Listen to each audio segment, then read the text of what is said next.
Good morning. This is Gaming Perspectives with Saul, and Jolene. And today we're talking about abandoning the plan. there's a plan? Always a plan. Okay. No matter how small or how detailed plans that are made by the characters, i.e. the players, sometimes it's interesting to see how that dynamic works, right? To see how players, via their characters, think about plans, come up with plans. And then Jolene said, do they ever stick with the plan? No, they never stick with the plan. I think you should go back up just a second Okay.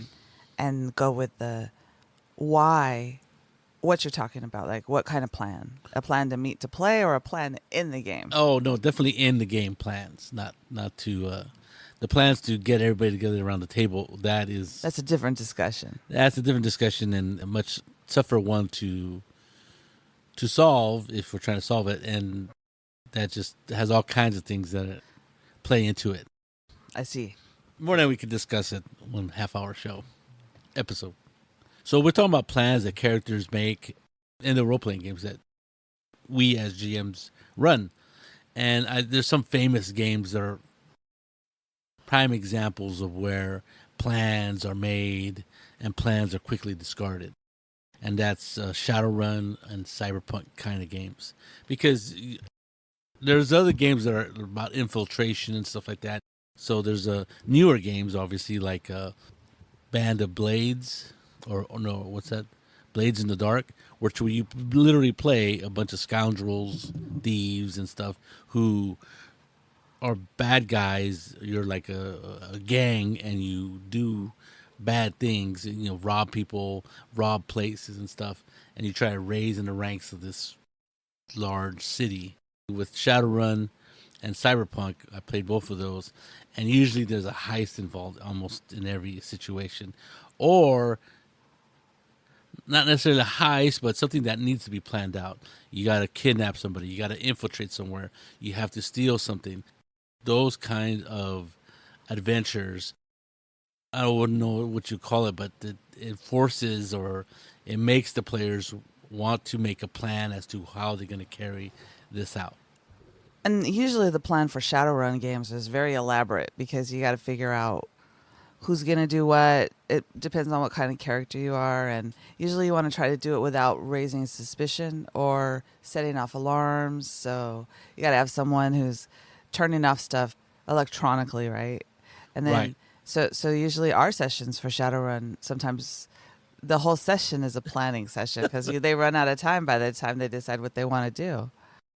Yeah, they could be excuse me, they could be pretty elaborate, these plans that people make in Shadowrun.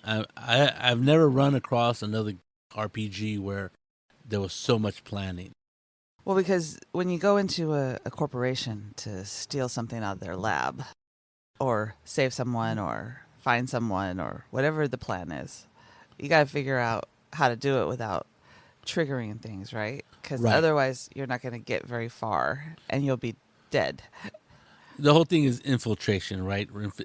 Infiltration without being seen until, or what is it? Or being their presence known until the very last possible point. Because if It's easier to shoot your way out than in and out. exactly, and among us other things, right? It makes it easier to get to where your target is, find the target, and all that other stuff. If it's done without guards or security people shooting at you and throwing spells at you and stuff. And as soon as you're all ready to go and you start off and you hit the first checkpoint that you have to go through before you get to the building you want to infiltrate, that's when the plan starts to go awry.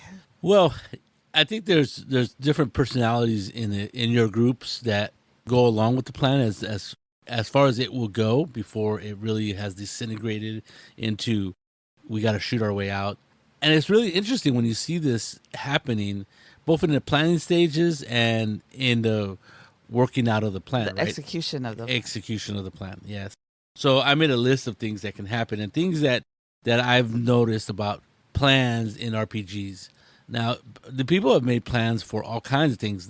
I remember I ran a game where there was a fort that the characters had to defend, and basically, I didn't put, but they set themselves up to be in charge of a group of people with a task of holding something, like a certain part of the wall, the gate, protecting the inner courtyard once, if and when the walls got breached and all this other stuff.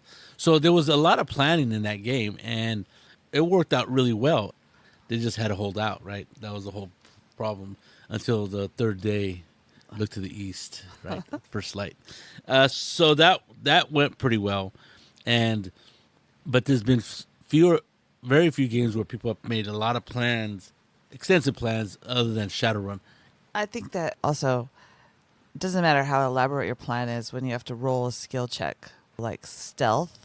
There's always going to be someone, especially if you're playing D&D, who is wearing full plate armor, right? Right. They're never going to pass that skill check. Well, sometimes they do, but you're right. They're less likely to pass that skill check, and it does happen in D&D. Usually, the plans aren't as elaborate. Sneaking into a cave system, stuff like that. Usually infiltrating something like either a castle or manor, either to get information or to talk to somebody or find a prisoner, stuff like that. That does happen, and it has happened in my games. There's no doubt about it.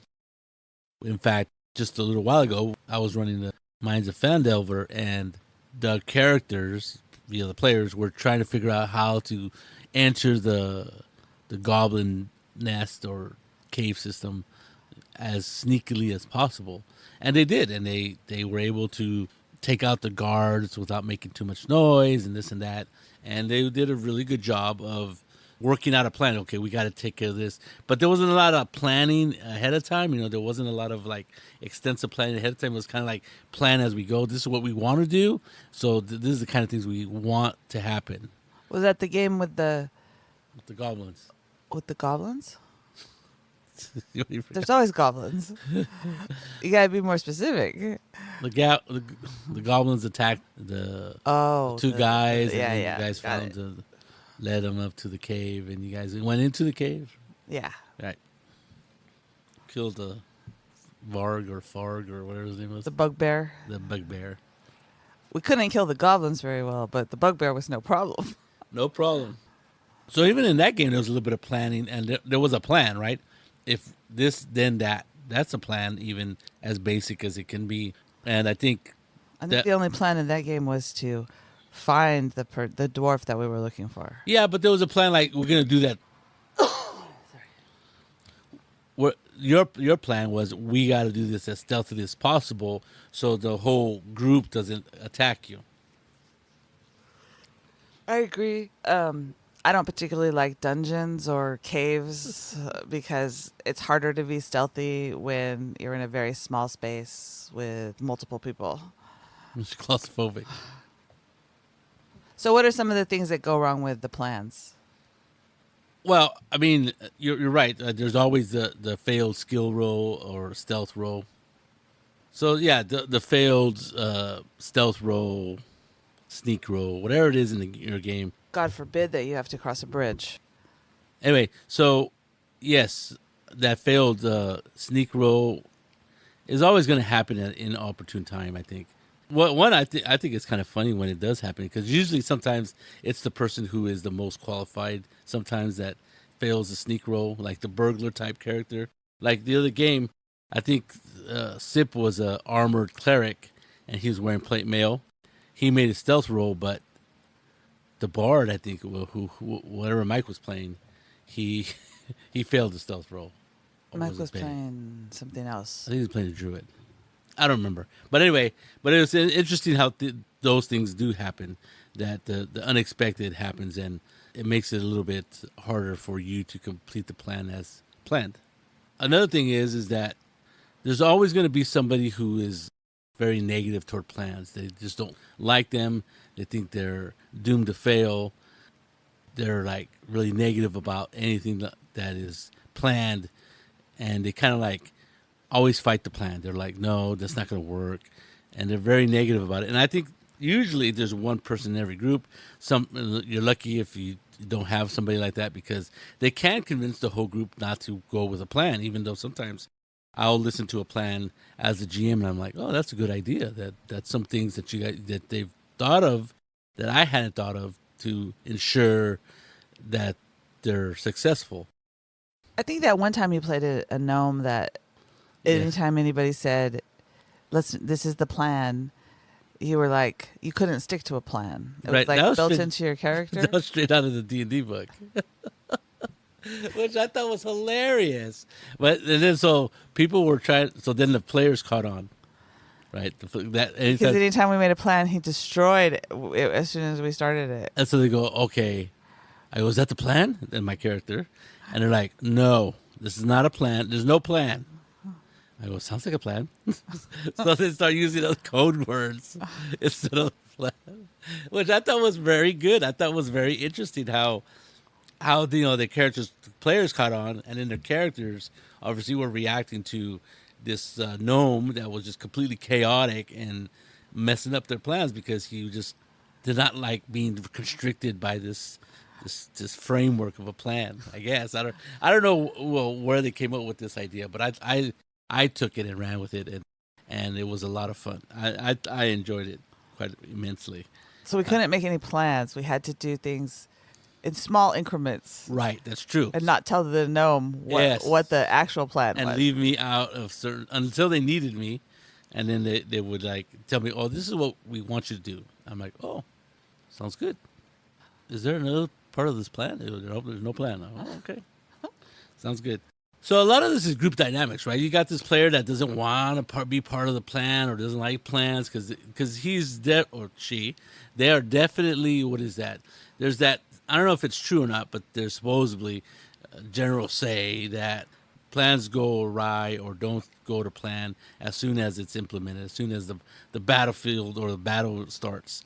And these people, these players are totally take that to heart. And sometimes even if a plan's really good, they're like, no, I don't like them. I don't think they're going to work. They're just that type of person. And I think usually a group has somebody who's very, what is it? Standoffish?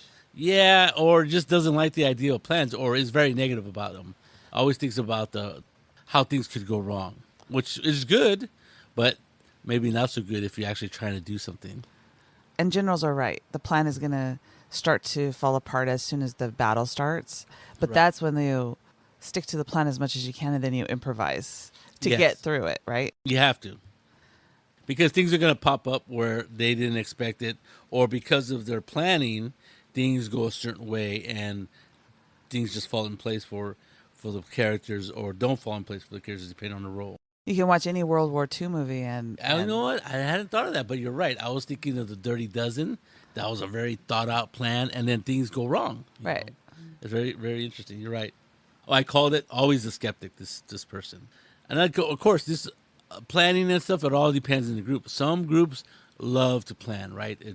Like one time, I think you're right. There was a whole session where all you guys did was plan. that was a Shadowrun game. Yes. Well, they did some role playing, right? They did some background work. Let's go. I don't know what it was. Well, that's the part. That's what it is about Shadowrun, though. Part of the plan is doing the background work, the background checks, or the. I'm just saying that that's not really in Shadowrun. I mean, it is if you really want to check it out. Getting the stuff, getting the weapons, figuring Right. out the plans, finding the building plans, figuring out how to do stuff. Right, and figuring out what companies work with this group or whatever. A lot of it is infiltration. So I remember you guys looked into this company that did their food or their uniforms or something along those lines. That was a great idea. That wasn't my idea. I think someone like Steve came up with that, and I was like shocked. I'm all, that's a good plan. And then you guys were gonna like either steal a van or a truck so you can get in uniforms or stuff that they needed, food. And I think you guys did that, right? I remember. believe we did. That's been a long time since that game happened. Of course, as we were leaving the place, the wizard, or magic user in this case, like threw a spell and like burned the building down. So there was a trail. I think that was a different game. Okay. I think that was different. Yeah, he did destroy the building. He did some acid type Yeah. decryption stuff. Yeah, what do you call that? Collateral damage was massive in that one. It wasn't very quiet. So another thing that happens is, if you have this kind of skeptic on plans, is the first thing that goes wrong, the group abandons the plan. No matter how good the plan is, as you're looking as a GM, they abandon the plan and then they're scrambling, right? Which I think actually could be fun, or it is fun, because then players are scrambling to do something or come up with something because they believe they should abandon the plan. And I think this happens when characters aren't too sold on their own planning skills or how they perceive that things are going. I don't remember that happening. No, but it has happened like in a couple con games that I played in, where people are like, "Yeah, this plan's not working. Let's do something else." And I'm like, "Well, let's wait till the stuff hits the fan a little worse before we completely change or go. What is it? Rogue? Off the reservation? Go off the plan, right? Because then we're making stuff up as we go, and sometimes that could be a lot of fun. But that is, if you're trying to accomplish something, it makes it harder to get that accomplished if it's ad hoc. You're doing it on the go, kind of thing. Then those people who like to change the plan in the middle, things are going good, and they're like, things are going too good. They might be on to us, and that does happen because they feel lured into a trap, right? It's a trap. It's a trap, right? And I'm like, and I remember I was running a space opera game, and they had come up with a plan to try to. They were guards of a space station. They were in security for a space station, kind of like Babylon 5 security kind of people, and they were in charge of security. And there was a bad diplomat that they hated. They hated this guy, and they're like wanted to kill him. Right? They were going to assassinate him, but they knew they couldn't assassinate him because they would look bad for their employer, the government. So so they were coming up with all kinds of different ideas, and they came out with a good plan. They knew of this assassin that had been hired by this guy, the bad guy that they wanted dead, to kill some other diplomat. And so they go, well, we'll just pay you double the money and kill the original guy. And so like he goes, yeah, okay, I'll do it. The plan that they had was somehow to shift the money and all this other stuff. And anyway, it was kind of elaborate. And then in the middle of it, and nothing's gone wrong, and nothing's been done. One guy goes, "It's not going to work." So he convinced the other people it wasn't going to work, even though nothing had happened to tell him that it wasn't going awry. So they called off the assassination on the bad guy that they wanted dead. And he goes, "Okay." So then the guy wants to collect his money. So he kills the original target, which was some diplomat.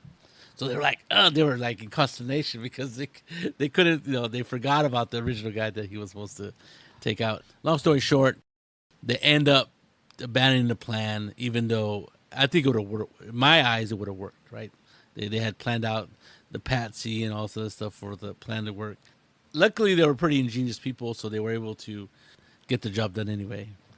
Nefarious means, but that does happen. Is like if things are going too well for the players, and they are, well, let's say most players are naturally paranoid, right?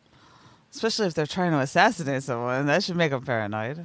Well, and I thought it was kind of funny because, like, I go, really, and I was shocked that they wanted to do this, but I made the bad guy, the character, Really bad. just terrible, just nasty, right? This is like he was just not a very nice, I wouldn't even say person, just this guy.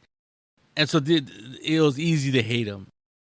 And that's what I was trying to get. This guy's a bad guy. I didn't think they would kill him. I just thought they would like kick him off the space station for like some infraction.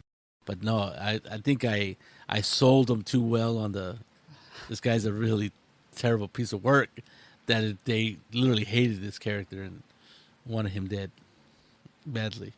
In the end, they got what they wanted, and I thought it was really well done. But sometimes the plan that doesn't go wrong is too much for the players, right? They're like, this. It's too easy. It's too easy, and that's happened before with you guys at Shadowrun, where like halfway through the thing, you're like, hold on, there's nothing wrong's happened. Are you sure? And then And they're like, they usually check the what is it, the hacker. Are you sure nobody's tracking us? All this other stuff. He goes, no, it's clear. Okay. And then I don't like this, which is always fun. A lot of this is group dependent, right? Some groups, they don't plan, or the plans are real simple. Get in, get out. We'll deal with whatever we have to deal with as we can. That's their planning stages. And other That's people, a good plan. that's not that. Well, it's a goal. I'm not sure you'd call it a plan.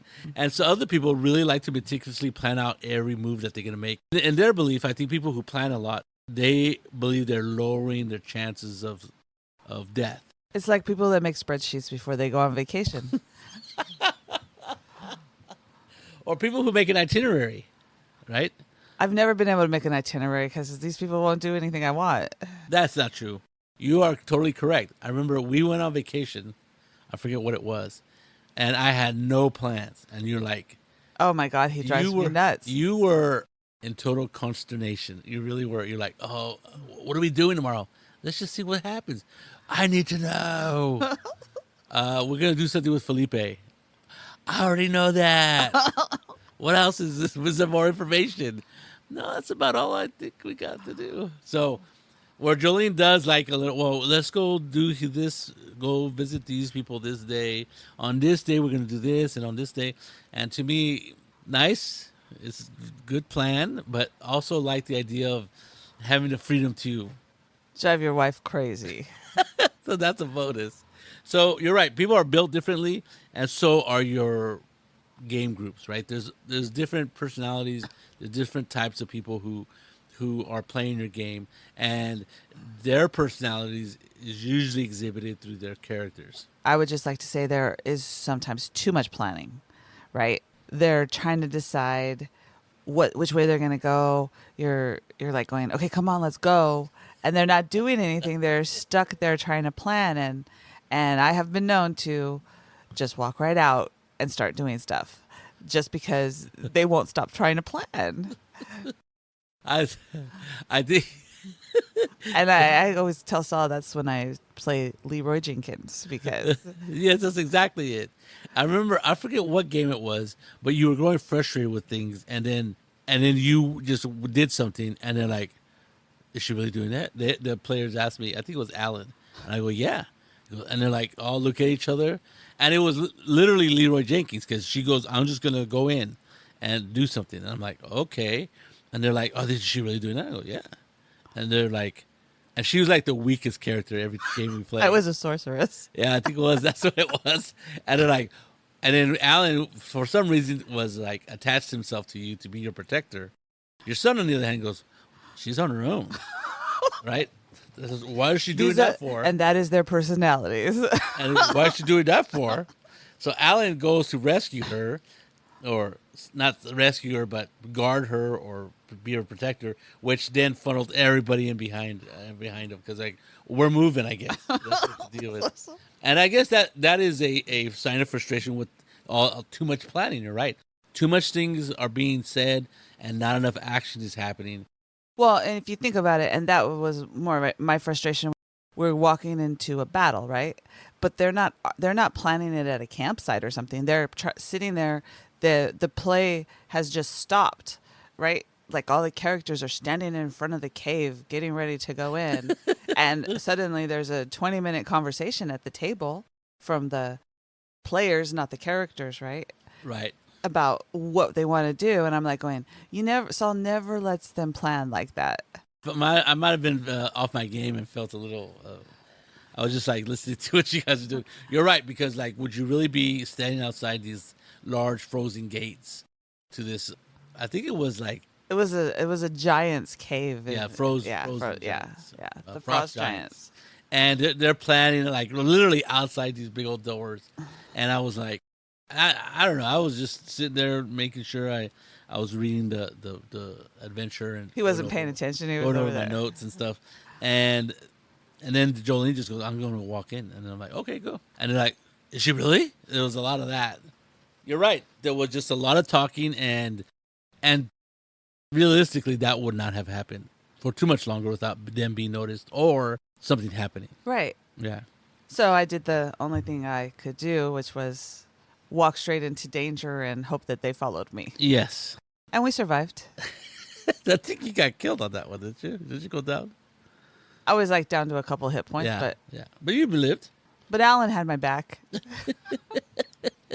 I believe we were also separated. Yes, from the rest that's of the party. right. That's right. You decided to mention Nor, he followed you. So that was it. That was a good one. Away from the group. It was good. The rogue and the sorceress. Okay, good idea. So some plans don't work, even if they're spur of the Well, moment yours plans. was the ad hoc. See, that's not planning, right? Yeah. That was just like reaction and stuff. So you're right. I think planning does help increase your chances of your characters doing well and surviving, depending on how long they do it and in the right circumstances. A lot of this depends on the complexity of the game. Certain games are just not complex enough to warrant plans, detailed plans. Shadowrun, those kind of games where possibly like Twilight 2000, where plans, to infiltrate, to go into a storage facility or whatever, to steal stuff, food, bullets, whatever the situation, planning does happen and needs to be done to increase your chance of survival, especially in games that are extremely deadly. Shadowrun can be extremely deadly, and so is like games like Twilight 2000 and other games like that, where it's like survival games, post-apocalyptic type of games. Where you don't have as many hit points. When you don't have a lot of hit points and weapons do a lot of damage. When you're like a 10th level character in D&D, you can probably do what you want and get away with it, right? Not worry about too much. Yeah. Yes. And then with the death saves, yeah, you got at least 3 rounds for people to get to you. And I think those kind of games, they kind of push the players to make plans because those are the kind of adventures that they're going to have. Well, and even in Shadowrun, the best laid plans don't always work. Right. Like, I remember in one of the games I was running, you were playing a security guy that had worked for this corporation, right? So you still had a badge. Oh, yeah. So you used the badge to get everybody in. But as soon as you swiped that badge, you were on a list. Yes. And everybody knew that you were there. So it set off alarms, silent alarms, so the players didn't know what was happening, right? Well, that was my point. I was trying to use myself as a distraction. Yes. Yes, that was, and they're like, oh, they go, what kind of distraction? I got it. I have a distraction. I think I was also playing. You were like a adept, right? I don't remember now. Was I playing the adept or was I playing the technomancer? I don't know. I don't remember. That was kind of funny, and I hadn't told anybody else about what I did because what my thoughts were, and they kind of got mad at me on that one. We're trying to go in silently, and I turned myself and in. he turns himself in. And which got them get in because they're all dealing with me. So I thought it was pretty good. I thought it was being pretty noble. They didn't kind of, my fellow players did not agree with me on that one. So other games though, they don't require plans. I wouldn't say like Tales from the Loop is a planning game. You could plan like how to get out of school or something, but usually things happen on the fly and you're reacting to it. Other games like probably I can't think of any. Well, if like you're that. playing Alien, you can have the best laid plans, and it's not going to work. I mean, it might work for up to a point, but you never know what's going to happen, right? In that game, no, because there's the stress mechanic, which can lead to panic, and then you may not be able to do what you want to do. Right.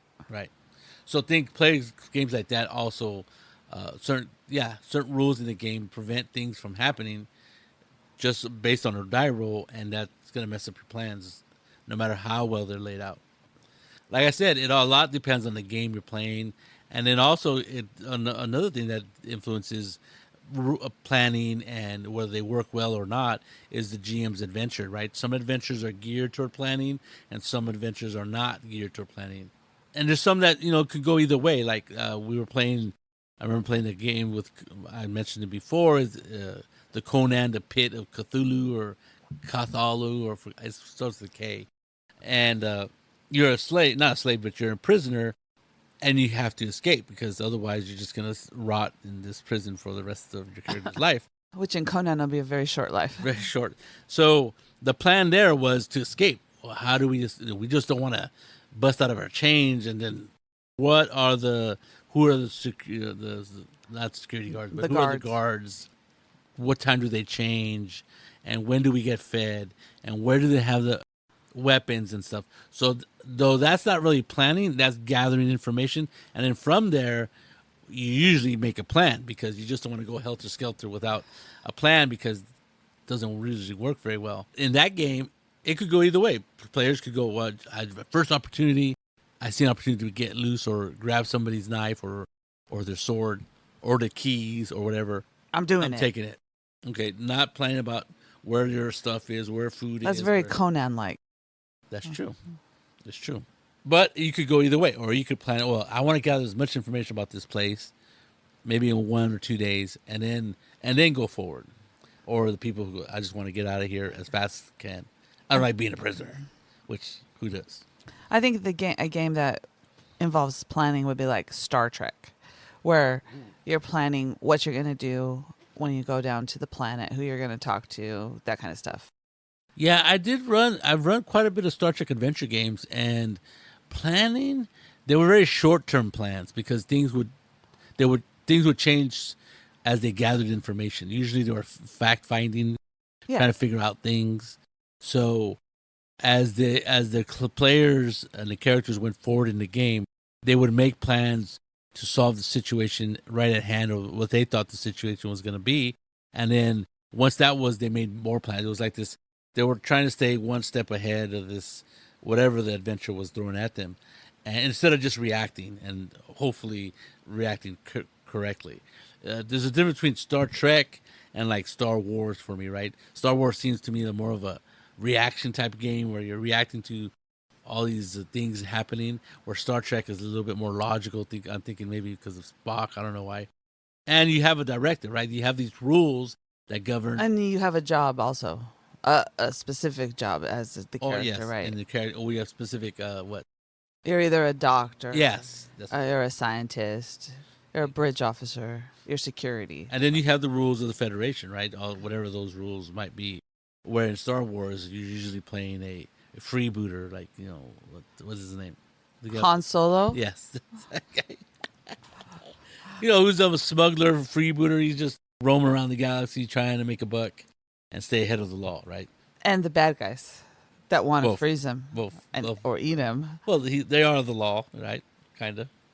There's kind of law. Yeah. Very strict. Very strict. So the game itself is going to dictate whether there's a lot of planning or very little planning.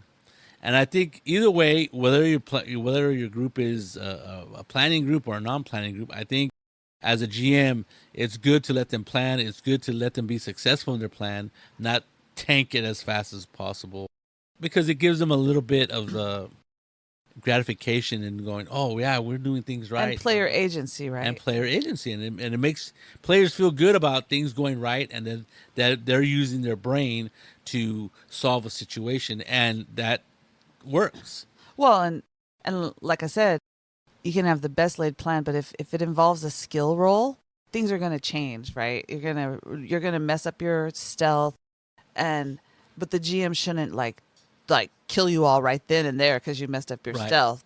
It just means that it's going to be a lot harder to complete your plan. Oh, you don't knock out the guard fast enough? Yeah. Kind of thing? Another guard comes along hey, what are you doing? Oh, he passed out. And players will come up with all kinds of interesting things to tell these guards, right? Yes.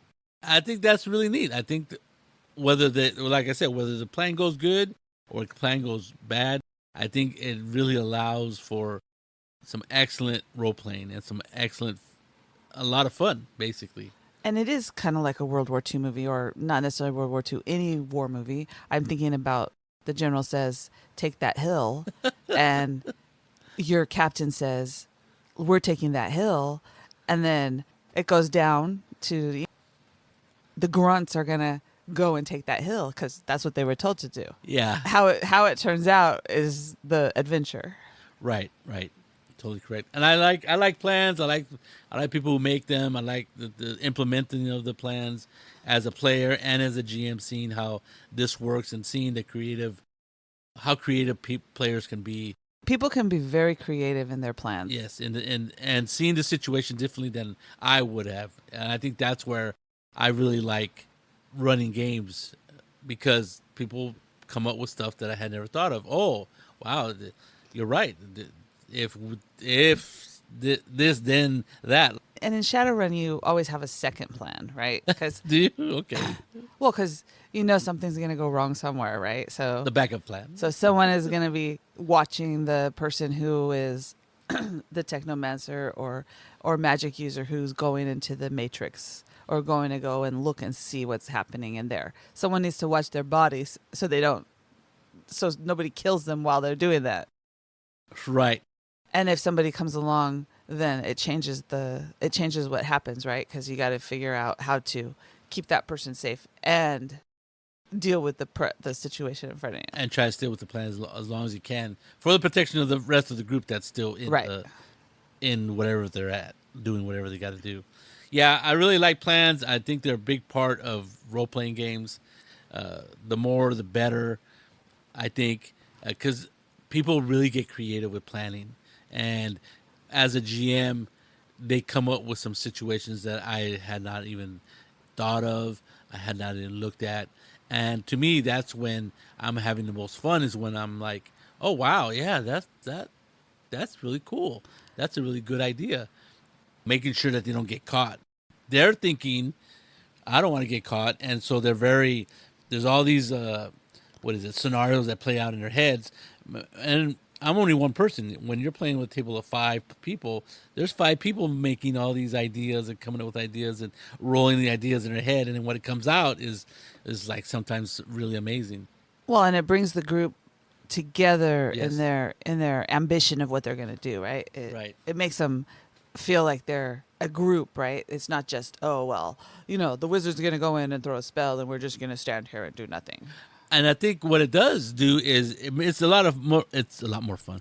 It's a lot of fun for the players when their plan is succeeding, and even if it doesn't succeed perfectly, the idea that they reacted well and still were able to accomplish their goal, I think that's they get gratification out of that. Well, the plan worked to a certain point, but it definitely worked to get us there easier.